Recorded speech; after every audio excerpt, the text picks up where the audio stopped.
Welcome back to my YouTube channel. അപ്പം നമ്മൾ ഇന്നലെ പറഞ്ഞ പോലെ ചേച്ചി എൻഗേജ്മെന്റ് ആണ്. നമ്മൾ നേരെ മണ്ഡപത്തിൽ പൊക്കോണ്ടിരിക്കുകയാണ്. നിങ്ങൾക്ക് കുറേ അലമ്പുകൾ കേൾക്കും. വേറൊന്നും കൊണ്ടല്ല ഇവിടെ ഈ ചേച്ചിമാരൊക്കെ തലപ്പാളാണ് കസിൻസിന്റെ ഒക്കെ. ഒന്ന് ക്ഷമിച്ചേക്കണേ. ജാതകം കൈമാറ്റൽ എൻഗേജ്മെന്റ് കൂടെ ഉണ്ടായിരുന്നു കേട്ടോ. ഫസ്റ്റ് ഇവരോട് നടക്കുന്നത് ജാതകം കൈമാറ്റലാണ്. അമ്മാവന്മാർ അച്ഛന്മാർ അങ്ങനെ എന്തോ ജാതകം കൈമാറും. ചേച്ചിക്കാണെങ്കിലാ ചേച്ചിക്കിന് സ്റ്റേജിൽ കയറുന്ന ഫോട്ടോ എടുക്കണൊക്കെ ചേച്ചിക്ക് ഇങ്ങനെ പേടിയായിരുന്നു.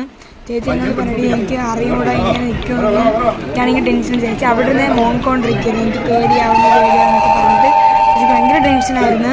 ഇവിടെ അടിപൊളിയായിട്ട് നടന്നു കേട്ടോ.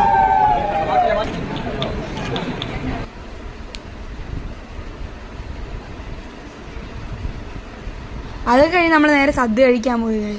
സദ്യയൊക്കെ അടിപൊളിയായിരുന്നു. ഇതാ ഇവിടെ നോക്കിയപ്പോൾ ഇവിടെ എല്ലാം നമ്മൾ സദ്യ കഴിച്ച് വന്നപ്പോഴത്തേക്ക് ഇവിടെ ആരുമില്ല കേസ്, എല്ലാവരും പോയി. അത് നേരെ നോക്കിയപ്പോൾ ഇവിടെ പിള്ളേരെ നല്ല ക്ഷീണമുണ്ട്. അവിടെ നിൽക്കാൻ അടിപൊളിയായിരുന്നു.